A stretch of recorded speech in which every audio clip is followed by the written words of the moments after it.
Librairie à Stendhal. Les rencontres de la librairie française de Rome. Les textes apportent au lecteur une sorte d'euphorie, de confort, renforcent son moi. Librairie à Stendhal. Retrouvez le programme sur notre page Facebook et en suivant Eventis Stendhal sur Instagram. Je travaillais sur l'image et puis il m'a semblé que quelque chose se passait en France autour du design qui ne se répercutait pas en Italie, qui est le pays du design, comme c'est le pays de la sémiotique d'ailleurs, mais quelque chose se transformait en France et c'est ça qui avait motivé ce livre-là. Alors, qu'est-ce qui se passait? C'est qu'on disait que tout était design. On dit d'ailleurs un meuble design, c'est un adjectif. Et une autre discipline était en train d'apparaître qui s'affranchissait de l'art et qui avait une approche plus industrielle, si on peut dire, et qui remplissait les trous laissés par d'autres disciplines, par l'architecture, par l'ingénierie, etc., qui se présentait comme une discipline de projet. Et depuis la sortie de cet ouvrage, c'est pas ça qui l'a provoqué, mais c'est vrai que cette dimension est vraiment apparue dans les universités françaises. Et par exemple, à Bordeaux-Montaigne, on a un master qui travaille très bien autour du design. Et ce qui apparaissait également, en discutant avec mes collègues designers, c'est qu'il y avait une proximité très intime entre le design et la sémiotique, parce que le design s'occupe des signes. Voilà, donc il s'occupe des signes pour projeter, et nous analysons les signes. Donc finalement, très, très rapidement, on s'est rendu compte qu'on parlait le même langage. Et quelquefois, les étudiants disent on fait la même chose, mais peut-être que vous dites mieux. Bon, si c'est ça, c'est gentil. Donc il y a une connivence et le design avait besoin aussi d'une méthodologie pour partager ses projets, pour formaliser les projets, etc. Voilà, donc il y avait un ensemble de choses comme ça qui apparaissaient. Et ce design se donnait une vocation sociale aussi, parce que non seulement il voulait tout embrasser, mais aussi il voulait remédier. Il voulait apporter des solutions nouvelles. Il voulait prendre en compte les choses qui n'avaient pas marché. Un problème de remédiation sociale aussi. Voilà, il voulait réaménager l'existant. Et il y a d'ailleurs un texte de Bruno Latour sur cette question-là, qui est paru d'ailleurs en Italie, où Latour propose de refaire toute la fabrique de la vie. Et pour lui, c'est un mode de renouvellement des modes de vie. Et il tient compte de cette dimension de remédiation, presque de soin finalement. Voilà. Alors, la sémiotique n'avait pas négligé les objets. Barthes a privilégié un certain type d'objets. Les sémioticiens se sont plutôt préoccupés des objets techniques. Suivant le roi Gourand, il y a bien sûr l'étude très célèbre de Floch sur le couteau Opinel. Il y a Landowski qui a travaillé lui aussi sur le couteau japonais. Voilà, quelques figures emblématiques comme ça. Mais sinon, dans la période la plus récente, les sémioticiens se sont intéressés aux objets technologiques. Et par exemple, il y a les travaux de Zina sur les interfaces, qui s'est emparé de la notion d'interface de Eco, bien sûr. Voilà. Alors, la question, cette notion d'interface est très intéressante, et donc je m'en sers bien sûr dans le livre. Mais la petite difficulté qu'on peut rencontrer, c'est qu'elle concentre l'attention sur des localités de l'objet. Et ce qui m'intéressait, c'était de prendre en compte l'objet comme un corps, l'objet dans sa globalité. Voilà, donc mon souhait était d'élargir cette réflexion et aussi d'élargir la réflexion à des objets les plus banals, les plus triviaux, qui ont aussi de la signification. Alors, c'est pour ça que le livre commence par quelques références où on dit que la chaise, c'est vraiment rien du tout. La chaise ne signifie rien. Mais bien sûr que la chaise elle signifie même plus que tout. Elle signifie même l'absence. Voilà, là, il manque quelqu'un. Elle signifie une absence. Donc, je travaille sur la chaise, sur la table un petit peu, aussi sur le vase. Et puis, dans l'ouvrage suivant, j'ai travaillé sur le bol et la tasse, etc. Parce que ces objets racontent des formes de vie. Et puis aussi, ce qui m'intéressait, c'était de congédier une bonne fois pour toutes cette phrase banale chez les designers, la forme suit la fonction. Non, la forme ne suit pas du tout la fonction. Grémas l'avait déjà montré en introduisant cette notion de valeur. Floch l'a encore mieux montré en prolongeant la discussion sur les valeurs d'usage et les valeurs de base. Voilà, ce qui compte, c'est les valeurs. C'est les valeurs, bien sûr, qui sont associées. Et chaque objet, de ce point de vue-là, restitue un certain rapport au monde. Voilà, donc c'est pour ça que la notion de valeur est centrale dans cet ouvrage-là. Alors, l'ouvrage se découpe en 4 chapitres. Et tout d'abord, il aborde la question sous l'angle de la présence, en me proposant une comparaison qui, me semble, n'avait pas été faite entre un objet banal et un objet d'art.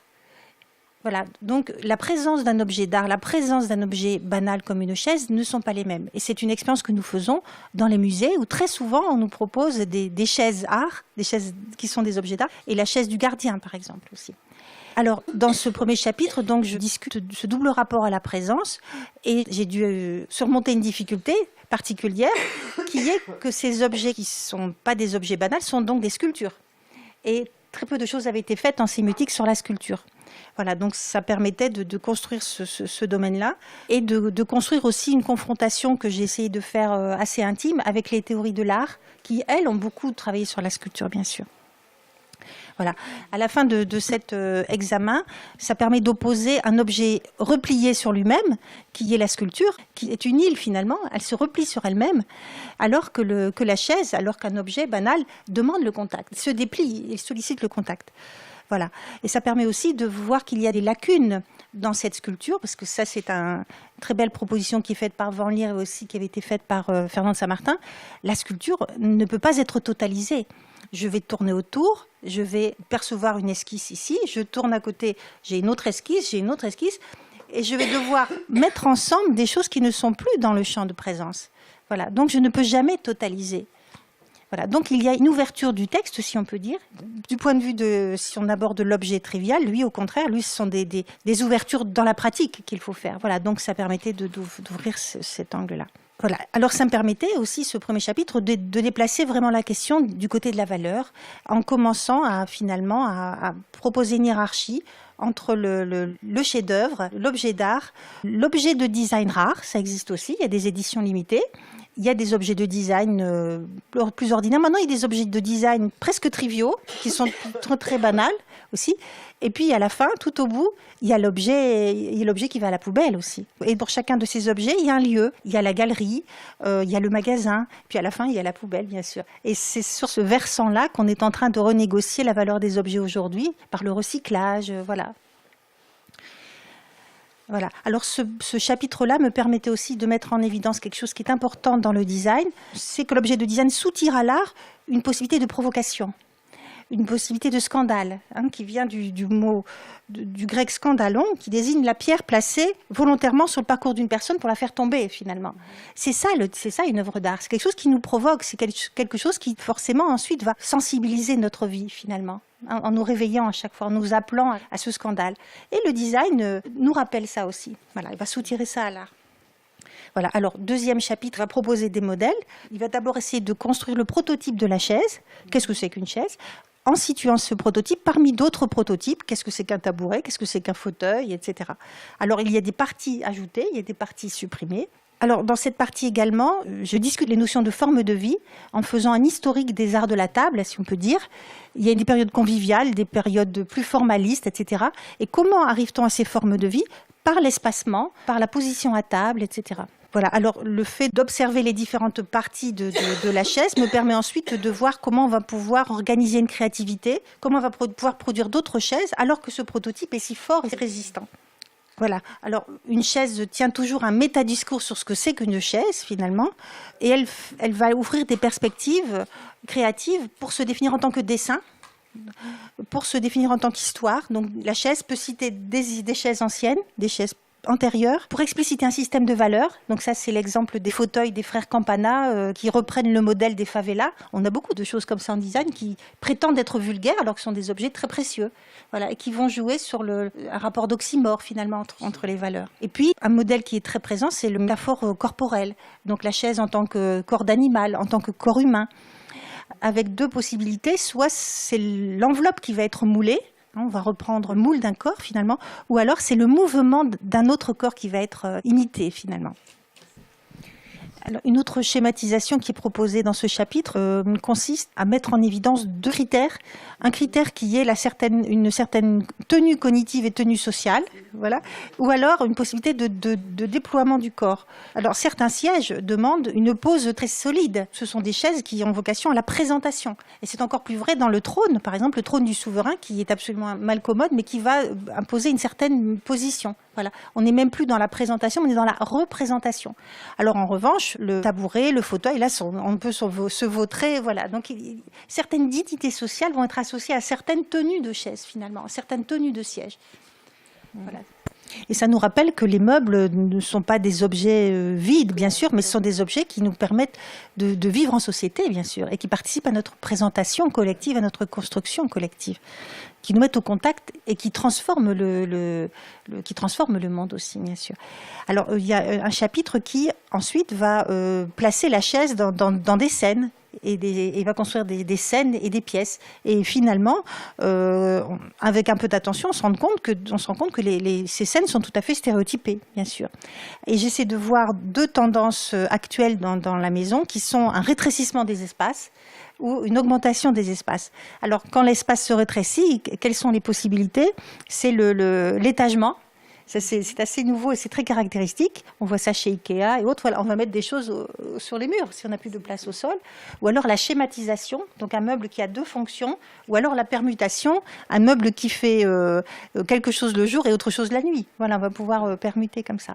Voilà, quelques possibilités de synthèse. Qu'est-ce qu'on peut faire sinon? Et puis une autre tendance, quand on a plus d'espace et plus d'argent sans doute, c'est de faire un très grand salon. Ça, c'est peut-être en train de passer un petit peu, mais c'est vrai qu'on a transformé la forme des canapés qui sont pour se coucher, qui sont très, très inventifs finalement. Et puis, donc, le dernier chapitre est consacré à une modélisation de la créativité en général, et où j'essaie de montrer que chaque période, finalement, renie ce qui avait été construit dans la période précédente. On voit ça dans l'art et on voit ça aussi dans le design. Les valeurs d'une époque vont être reniées par l'époque précédente et reniées de façon tout à fait systématique. La mode. Oui, c'est ça. Voilà, donc il y a 4 chapitres qui, j'espère, laissent penser, contrairement à Mols, que les objets ne sont pas passifs et qu'au contraire, les objets nous font faire de façon très très précise, et ça permet bien sûr d'utiliser cette notion d'affordance et cette notion de factitivité qui était plutôt proposée par Greimas, qui permet de prendre les choses beaucoup plus globalement. Et aussi, comme on l'avait déjà vu avec les étudiants de design, on se rend compte que les chaises en font beaucoup trop. On n'a pas besoin de tout ça pour une chaise. On a des modèles de chaises cannées très simples, en bois, ça marche très bien, c'est pas très cher. Mais non, on a besoin de nouvelles chaises. Les chaises en font trop, un peu comme les comédiens au théâtre qui ont besoin de montrer ce qu'ils montrent, selon le principe de la distanciation de Brecht. Voilà, et qui mettent précisément qui se décalent de la fonction finalement. Donc on n'est plus dans l'opératoire, on est vraiment dans l'opératique, la théâtralisation. Bon, merci beaucoup en tout cas d'être venu. Merci à la librairie et merci à l'Institut Isabella. Libreria Stendhal. Retrouvez le programme sur notre page Facebook et en suivant Eventis Stendhal sur Instagram.